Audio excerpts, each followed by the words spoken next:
Finally, it's the big box.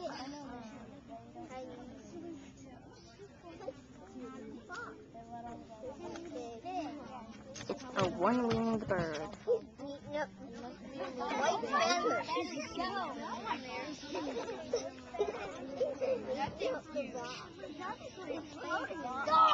Oh, it's a golden.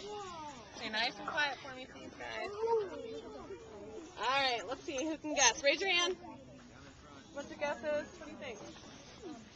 It is a golden eagle. Yep, this is a golden eagle. And this is not a native species to North Carolina normally, although interestingly enough, we did get a golden eagle in our rehabilitation facility just a couple weeks ago that had been found in the Outer Banks of North Carolina. So we say they're not here, but apparently they are. But typically you're going to find this bird in mountainous areas out west. Now, this is a pretty large bird, but he's not the largest bird at our facility. The largest bird at our facility is a golden eagle, but it's our female. Her name is Pioneer. But kind of to put in perspective how heavy these guys are, they're actually very lightweight because they have to be able to lift themselves off the ground. And our heaviest bird at Carolina Raptor Center is almost twice his size, and she only weighs 13 pounds. The heaviest bird in the United States, and one of the heaviest birds in the world, is a California condor. And at their heaviest weight on record, they were about 20 to 25 pounds with a 10 to 15 foot wingspan. So if you think about how much you weigh, then think about how big your wings would have to be to lift you. You realize that there's a reason why humans do not fly without an airplane. Oh.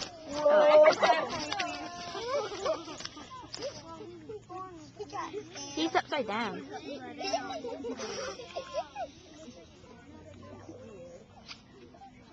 He's upside down. Be nice and quiet for me, guys, please. I know it's tempting to talk, but this is actually really stressful for him. Come on. Alright, we're just going to leave him there for a second, because it'll be easier on him. But this bird's name is Zalati, and what you can see when he jumped off my glove and what I told you earlier, he's actually completely missing his left wing. Zalati came to us from Arizona, so he was a transferred bird. He had been taken care of at a center there.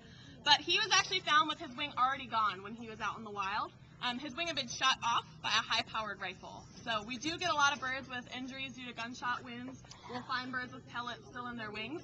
But his was just at such a close range and with such a high-powered rifle that it literally blasted his entire wing off. Now, obviously, it is not just feathers, it's bones and muscle and tissue, and so his wing is not going to grow back. And flight's a difficult thing, so it's not like humans where we can give them prosthetic limbs, so hopefully someday we'll get to that. He is unable to fly at all, which is why he can't get back up on my glove if he throws himself off.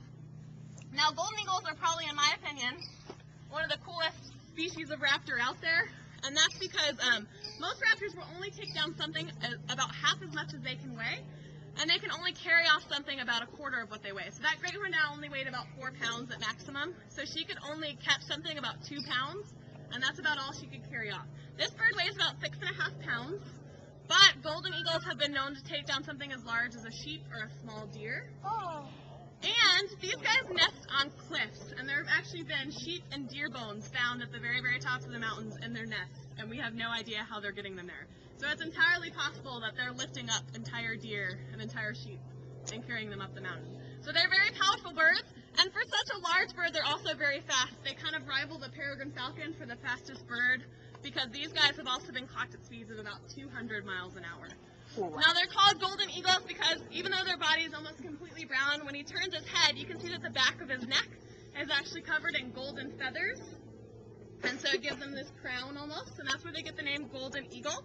Zalati's name also means golden in Czechoslovakian, so that's where he got his name from. And these guys are also the thunderbirds of Native American legend, and the reason they got that name is because their favorite time to fly is just before a thunderstorm. They'll ride the updrafts of air that kind of kick up just before a storm. And so when Native Americans saw this, they actually thought they were calling on the thunder and lightning, and so they got the name Thunderbird, and they're kind of the bird featured in all of those legends.